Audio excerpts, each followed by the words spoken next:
passing of Jacob, Yaakov, the last of the patriarchs, the preparation for the passing as well as the passing, and also the passing of Joseph. That's all in the last few verses of the first book of the Torah, the book of Genesis. So we want to find an equivalent or a similar story in the book of the prophets, and we find almost in the exact verse that we have in this week's parsha, which is Vayikruvu Yemei Yisrael Lamut. The days of Israel, the days of Jacob became near to passing. In other words, his day of passing was approached, and he calls Joseph, etc. And he tells him how, he doesn't want to be buried in Egypt, etc., etc. And there's a very similar verse in this week's Haftorah, Vayikruvu Yemei David Lamut. The days of David to pass away came near, and it's basically the last will and testament of David to his son Solomon, who was going to be his successor. And because it's a monarchy and there's a lot of forces pulling in that kingdom, and it was a very powerful kingdom, but there was King Solomon was very young at the time. The sages say he probably was about 12 years old at the time, and the father David wants to prepare and wants to give him the lay of the land. What does a 12-year-old king have to know? He has to know who are the good guys, who are the bad guys, who should you support and who should you get rid of. And there's a lot of unfinished business in David's life that David passes on to Solomon, to Shlomo, and he says, you have to finish up my business, and you have to take care of the people that I should have or I could not have for whatever reason. So in some sense, it's almost like an overview of David's life. So every character that we're going to discuss is really a whole story.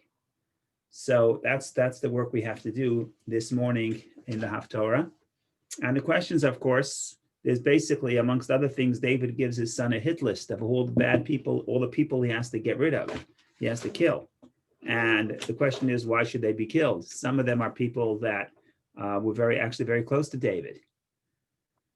So it's a complicated Haftorah. Giving you a last chance. If you want to sign off now because it's going to be a little bloody and negative, you're still welcome to do so. Otherwise, join the train, and here we go. We begin the reading of the Haftorah.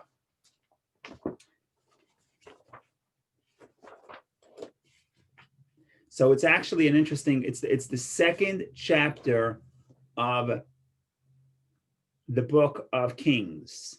The first chapter of the book of Kings we actually read a few weeks ago, because a few weeks ago there's a parsha called Chaye Sarah, the life of Sarah, discussing the passing of Sarah, and how Isaac, most of the parsha was about how Abraham dispatches his servant Eliezer to find a wife for Isaac. So it was about the succession. So the first chapter of the book of Kings is the Haftorah of that parsha, the passing of Sarah. And over there, that's the story where Adoniyahu, the elder son of King David, wanted to become the king.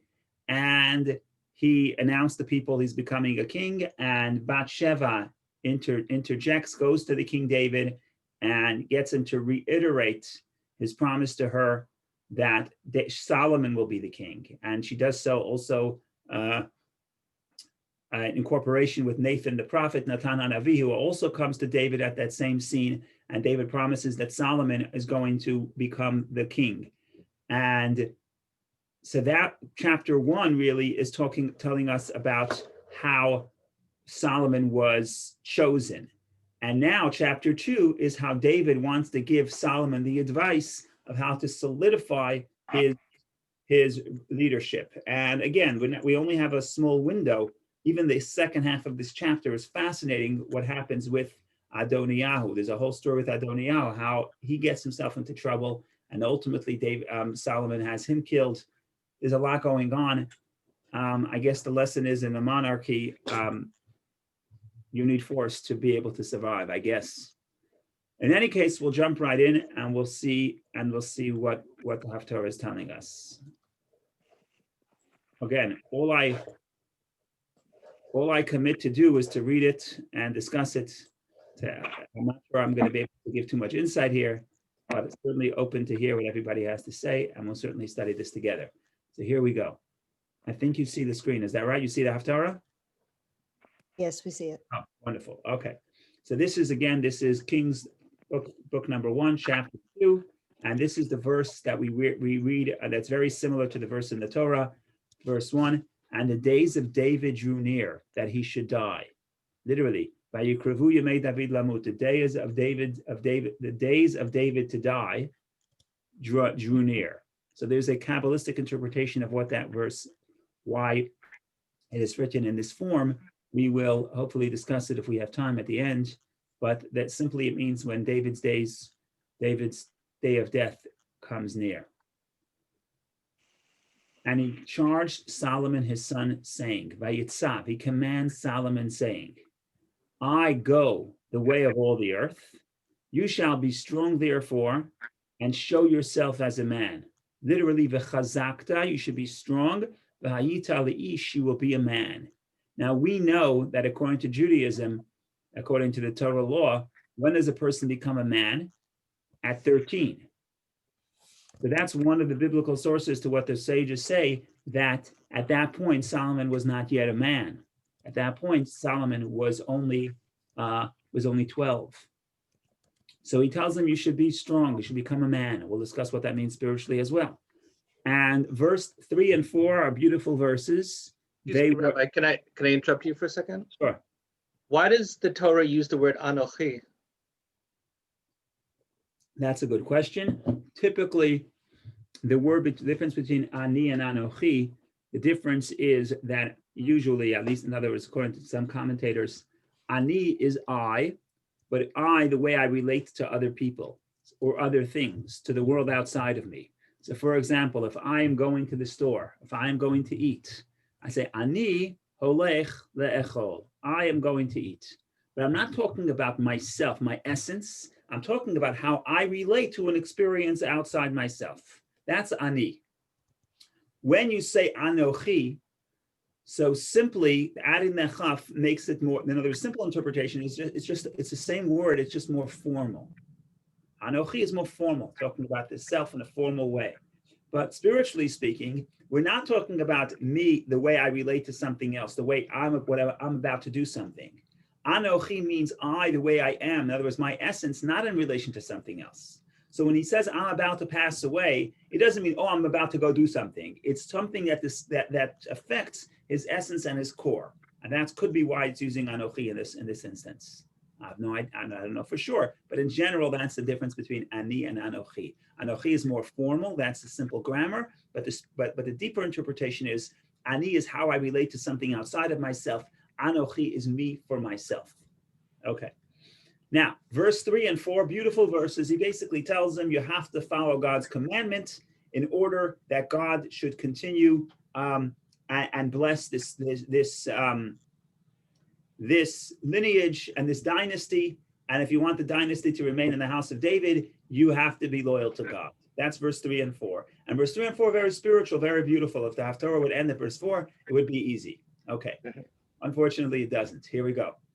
And keep the charge of the Lord your God to walk in his ways, to keep his statutes and his commandments and his judgments and his testimonials, right? So we have all the different forms of description of commandments, different forms of commandments. As it is written in the law of Moses, that you may prosper in all that you do, and wherever you turn. So taskil is a tricky word. He says that you may prosper in all that you do, but taskil could also mean from the word wisdom, seichel. You'll have wisdom, you'll have enlightenment in everything you do if you keep the words of the Torah and follow the ways of the Torah. And then 4 is if you do so, what are you going to get? The dynasty of David will continue. Verse 4, that the Lord may continue his word which he spoke concerning me, saying, if your children take heed to their way, to walk before me in truth with all their heart, with all their soul, there shall not fail you, said he, a man on the throne of Israel. In other words, if you follow God with all your heart, with all your soul, then a man, meaning your descendants, will not be turned away from being on the throne of Israel. In other words, your dynasty will continue. Now, King David had a promise that his dynasty will continue, but he did not have a promise that his dynasty will continue over all Israel. That was dependent. And that's why, indeed, after the time of Solomon, the kingdom splits and 10 tribes secede. But that's later in the book of Judges. That's later in the book of Kings. But so far, King David says, if you follow the laws of the Torah, you'll have wisdom, you'll have enlightenment, you'll have success in everything you do. And Hashem will keep his promise, which is that David, if your descendants follow me with all their heart, with all their soul, right? That's the language we say in the Shema. That's the same words as with all your heart, with all your soul, as we say in the Shema. Then you'll always have a descendant on the throne of Israel. Beautiful, so inspiring. We should all go home now. Unfortunately, there's also a hit list from verse 5 to verse 10. Short Haftorah, only 10 verses. Okay. We'll read it, and then we'll try to figure out who's who and who are the moving pieces and who's loyal to who and who's happening here. So I'm just going to read, and then we'll go back again, hopefully, and try to talk about the specific people here. Moreover, literally v'gam, also. You also know what Job, is that the way you pronounce it? Joab. In Hebrew, it's Yoav. Yoav, son of Tzeruiah, did to me, and what he did to the two captains of the hosts of Israel. Host of Israel means the armies of Israel. So Yoav, what Yoav did to me, and what he did to the two captains, to the two generals of Israel's army. To Avner, the son of Ner, and to Amasha, the son of Yeter, whom he slew, and he shed the blood of war in peace, and put the blood of war upon his girdle that was about his loins, and his shoes that were on his feet. Basically, Yoav had a problem. What was Yoav's problem? We'll discuss who Yoav was. If you read the book of Kings 2, the second book of Kings, of Samuel 2, you know exactly who Yoav is. Yoav was the main character in David's kingdom. So we'll discuss him in a little bit. But right now, David says, you know what Yoav did to me. What did he do? He killed the two ministers, the two generals of the armies of Israel. And he put war instead of peace. And then verse 6 is a very, very, very, chilling verse. And you shall do according to your wisdom, and do not let his hoary head go down to the grave in peace. I have no idea what hoary head means, but sevato means his old age. His old age could be white hair. In other words, don't let him die as an old man in peace on his bed. Basically, make sure he gets killed. So that's number one on the hit list. That's David. That's Yoav. Number two. Then he says, who should you do kindness to? But show kindness to the children of Barzillai, the Giladite, and let them be those that eat at your table. For so did they befriend me when I fled from Avshalom, your brother. So there's this terrible story in David's life. It was a very traumatic story. And it's almost like his entire list, some way or another, could be connected to the story of Avshalom. Who was Avshalom? Avshalom was one of David's older children, not the oldest. I believe he was the second oldest. And at some point, he rebelled against his father and tried to kill his father and tried to become the king. And when David was forced to escape Jerusalem because of the rebellion, and when David was escaping Jerusalem, there was a fellow named Barzillai, the Giladite, that was where he was from. And that person hosted David and gave him food and provisions. And David wanted to promise that person to move into his palace, move into Jerusalem and eat on his table. In other words, be supported by the palace. Barzillai himself didn't want to do so. He says, I'm too old. I'm exactly happy where I am. So David wants that Solomon, Shlomo, should do kindness to the children of this man who did kindness to David. Okay, we're not done yet. Back to the hit list.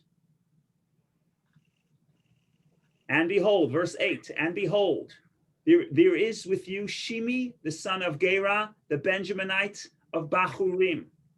So a gentleman, Shimi ben Gera. Who's Shimi ben Gera? Who cursed me with a grievous curse on the day when I went to Machanaim, and he came down to meet me at the Jordan. Basically, what happens is like this. When David was running away from Absalom, he's greeted by this fellow Shimi ben Gera, and that person curses David. Now, David's the king. Just because there's a rebellion, he's still the king. You can't curse the king. So after David becomes victorious, Shimi is very afraid because he cursed the king. So he asks King David forgiveness, and the King David promises him that King David will not take retribution. I'm not going to kill you. So that's what King David says at the end of verse 8.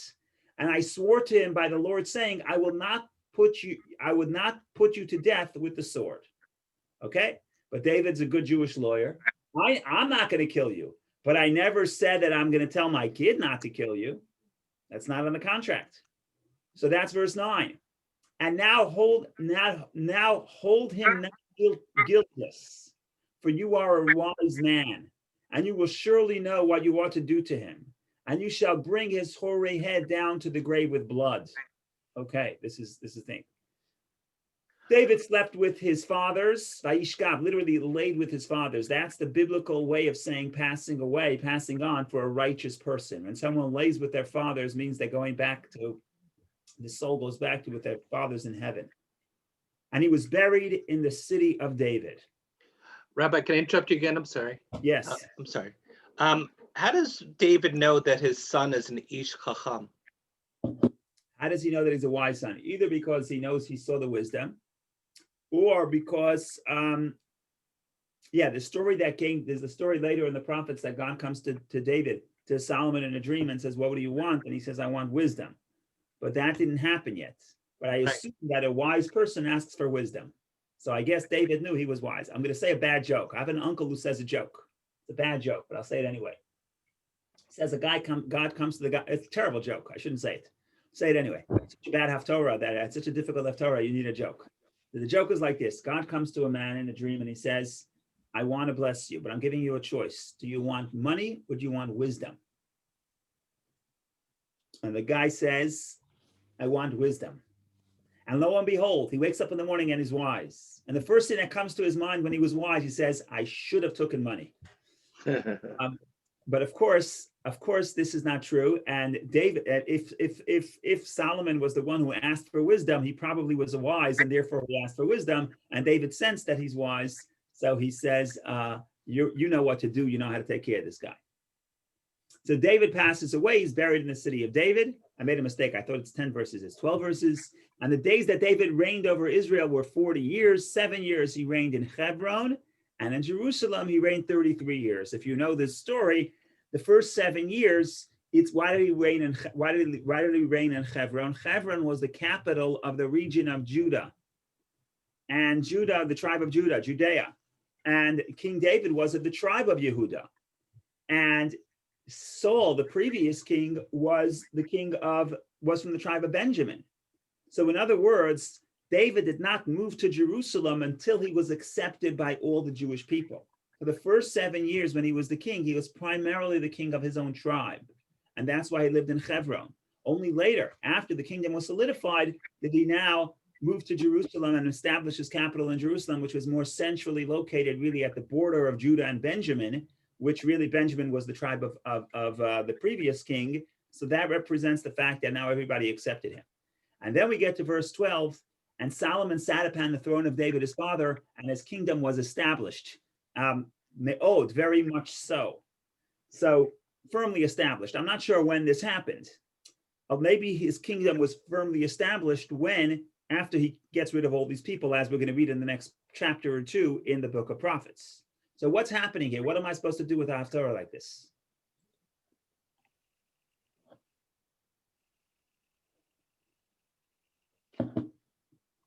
So what are the big themes here? Who is that? So the bottom line is this. So what are the big themes here? What is the big threat to Solomon's kingdom?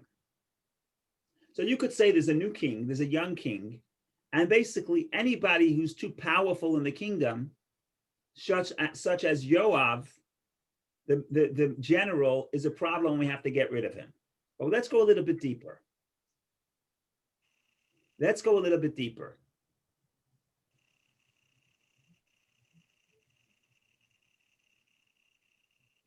First thing, we'll start with Shimi. Shimi is the easier one. Who's Shimi? So the verse says Shimi is the one who curses David when he's running away from Absalom. How do we define Shimi? Verse 8. And behold, there is with you Shimi, son of Gera, the Benjaminite of Bachurim. What's the most important word in this sentence? The most important phrase is, of course, the Benjaminite. Yemini, right? The name Benjamin, Benjamin, is the son of the right side, son of my right hand. That's what the verse says when Rachel died in childbirth, and she named her son Ben-Oni, the son of my sorrow, and the father called the son called Benjamin Benjamin, the son of my right side, either my strength or right side refers to Israel. He was the only son born in Israel. So when you say Yemini, you mean he's from the tribe of Benjamin. So what's the problem with Shimi? What does Shimi represent? Shimi represents the people that are still loyal to the house of Saul, to the house of Shaul.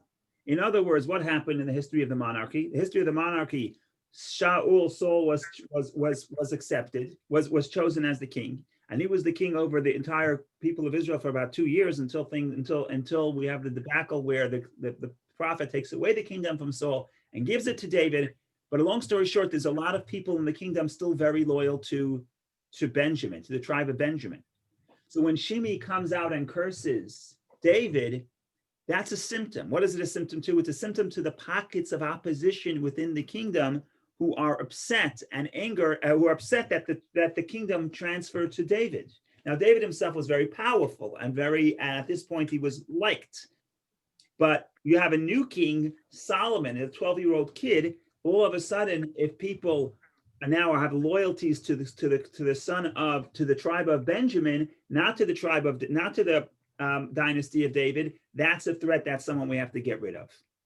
So that's one point. In other words, Shimi is not a person. It wasn't the curse. It was more than that. It was what he represents. Okay. Now let's talk about Yoav, because Yoav is the most fascinating thing here. Yoav is David's most loyal general, and Yoav is David's greatest warrior. And we know David was a great warrior, and his conquests were far and wide. He conquered a tremendous amount of land, but most of the battles were actually led by Yoav. And Yoav is very loyal to David. Yet the problem with Yoav, you could say simply Yoav is too powerful. Where do I see that? If you look, okay, we're tying in. Okay, let's hang on just 1 second. Okay, Yoav is the most powerful person. Yoav is very loyal to David, super loyal to David. The problem is he's too loyal to David. What do I mean? I mean, he's loyal to David in a way, the way he understands David, and not the way David really is for himself. In other words, all the times where David wants to convey compassion, and when David shows compassion, Yoav does not. Yoav is completely loyal to the idea, to the kingdom, and any threat, Yoav is going to eliminate with force. So in those areas where David wants to make peace, and where David wants to understand that people transform, and therefore you can be accepting of people, Yoav is not accepting that. And Yoav is the one who who does not accept the concept of peace and the concept of compassion. So Yoav is almost more radical to David than David himself is. David is occasionally willing to forgive his own honor and forgive his own respect. But Yoav is never willing to forgive somebody who does something to undermine David's kingdom. Because Yoav's understanding is you need a strong monarchy. And if you have a king who can tolerate people disrespecting him or rebelling against him, you're undermining the entire monarchy. That's the worldview of Yoav. Now, this ties into what we discussed a few weeks ago in the Haftorah with chapter 1 of this book. We're now in chapter 2. Chapter 1, we discussed that there was Adoniyahu, who was the older son of David, who was much closer to David's character, and he was a warrior. And then there's Solomon, who's much younger, much softer, much wiser. But his quality was not necessarily to be this great warrior. Now, if you read that chapter 1, you see how the various characters in David's court, how they divide their loyalties, where they place their loyalties. And it should not be a surprise that Yoav puts his loyalties to, pledges his loyalty to Adoniyahu, to the older brother who wants to be a king. Why? Because if Yoav is a warrior, who does he respect? The strong warrior as the king. So who does he respect? He respects Adoniyahu. Why? Because Adoniyahu is more like David. In other words, David's a mixed character. Let's think about David for a second. On one hand, David's a powerful warrior. On the other hand, internally, he is a spiritual and soft and broken person. How do I know? Read his book. Read the book of Psalms. So David has these combination within him. Adoniyahu is more of the warrior David, and Solomon is more of the spiritual David. And Yoav understands the advantage of having the strong, powerful David, who will allow him to, who will ultimately build a very strong and powerful kingdom for Israel.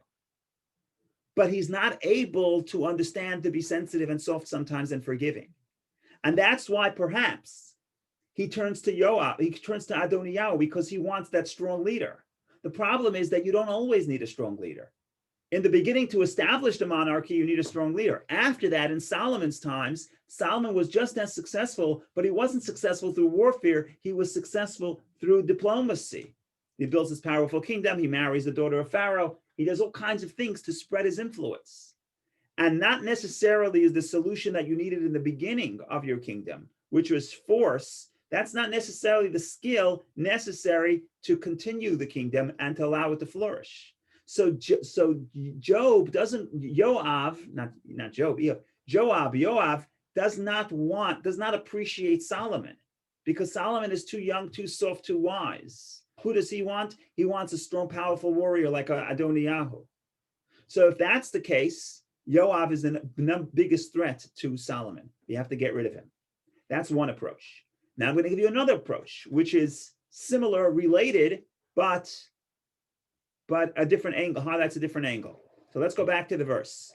Go back to the verse. What was Yoav's problem? Verse 5. Moreover, you also know what Yoav, the son of Zeruiah, did to me, and what he did to the two captains of the host of Israel, to Avner, son of Ner. Avner, son of Ner, is the beautiful example. Avner was the general of Shaul, the general of the first king. Mighty warrior, powerful general. After Shaul died, like I mentioned before, there was David was the king in Hebron. He was anointed by Samuel, but he was the king of Hebron. And however, the rest of the tribes of Israel, or some of the tribes of Israel, appointed Shaul's son. His name was Ishbosheth, appointed Ishbosheth to be the king over the rest of Israel. And Avner, son of Ner, was Shaul's, the first king's loyal general, was loyal to Avner, to Shaul's son, Ishbosheth, not to David. And then there was a few battles. Long story short, the bottom line is Avner wants to make peace. And Avner makes peace. And yet Avner makes peace with David. But Yoav does not believe in the peace. He doesn't believe that this is a good deal. He doesn't believe that Avner is no longer a threat.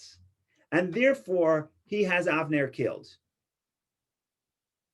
Okay, so that's a prime example where David wants to make peace and Yoav does not. Now, there's a very powerful undercurrent here, which may or may not be the simple meaning. It depends who you ask.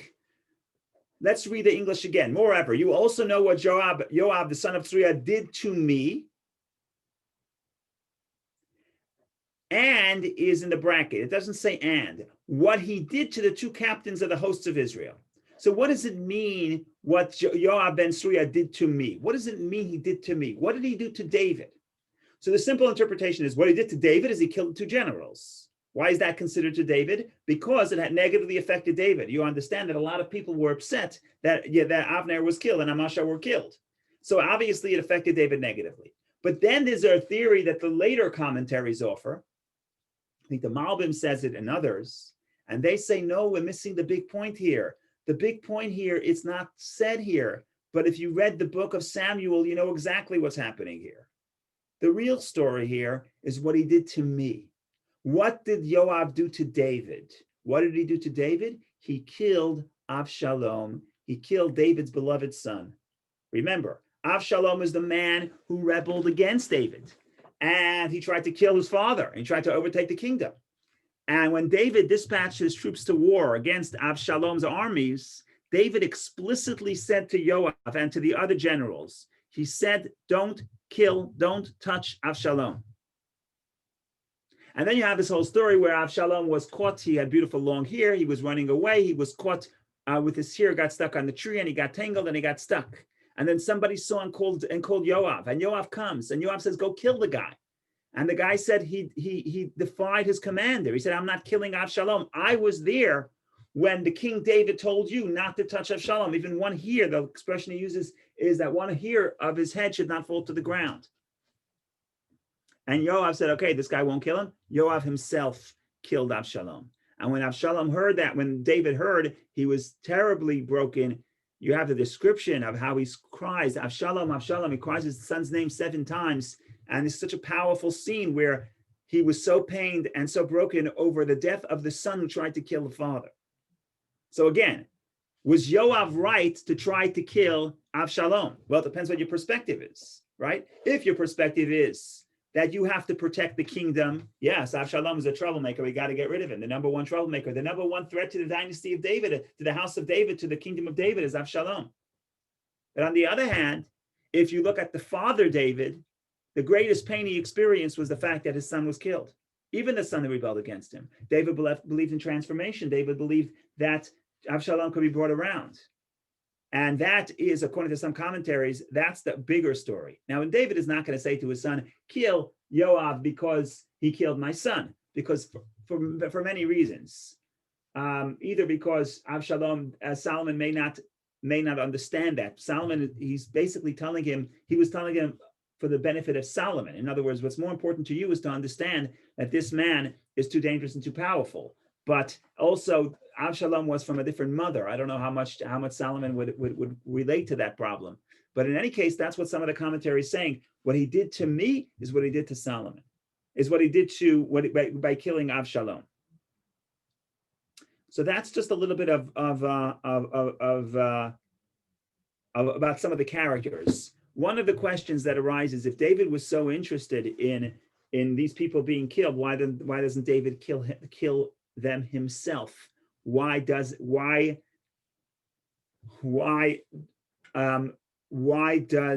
not kill himself? Why does he give the dirty work to his son?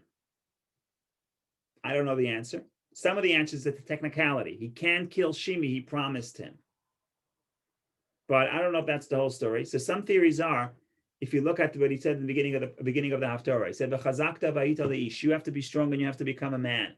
In other words, part of the idea of solidifying the kingdom is that people have to understand that even though this king is young and weak, and soft, he also knows how to sow strength and put down the opposition when necessary.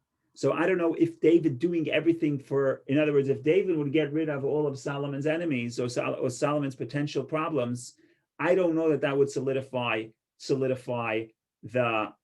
the kingdom for Solomon in the same way. And maybe the takeaway is that sometimes we like to solve all the problems for our children.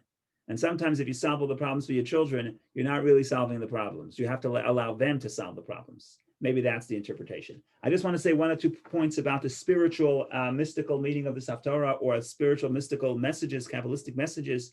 So people like drama, you got plenty of drama in this Haftorah, but if you're looking for the spiritual message, there's some of that too. But just a point of Kabbalah or two.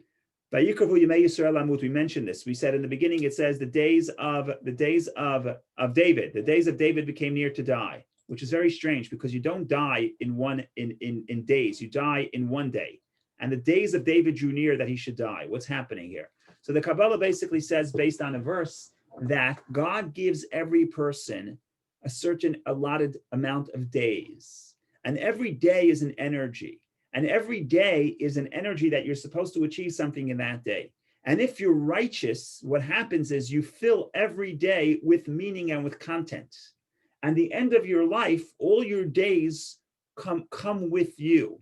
There's a verse in the book of Genesis, Chaye Sarah, the passing of Sarah, the verse says, Va'avraham zakein, Avraham was old. Ba bayamim, literally, he came with his days. What does it mean? Literally means he's a lot of days passed. He lived for many days. But the Kabbalah says, no, read this literally. Ba bayamim, he's coming with his days. Every day is filled with content.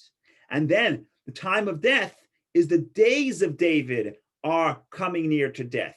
Because all those days are days that are with him, coming with him, because each one is filled with content. And based on that concept, the Baal Shem Tov said that everybody has to make sure to do a mitzvah a day. In other words, if I'm going to do 2 mitzvot on Wednesday and no mitzvot on Thursday, that's a problem.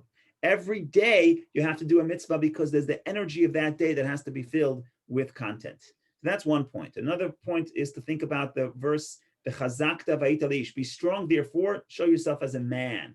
So Hebrew is very good, very good. Hebrew has different words for man. There's ish, there's adam, there's gever, there's enosh. There's no less than 4. And what exactly happens here? What exactly happens here? Each name represents a different quality. So Adam represents wisdom. Ish represents emotions, healthy emotions. Someone who's a man. What does a man mean? So what we call man now in our society, a man where a person is strong and macho, that's a different word. That's gever. Gever comes from the word gvura, physical strength or spiritual strength, but it's strength, it's a different word. And then enosh means somebody is weak. So again, Adam is man. Adam represents the quality of intelligence.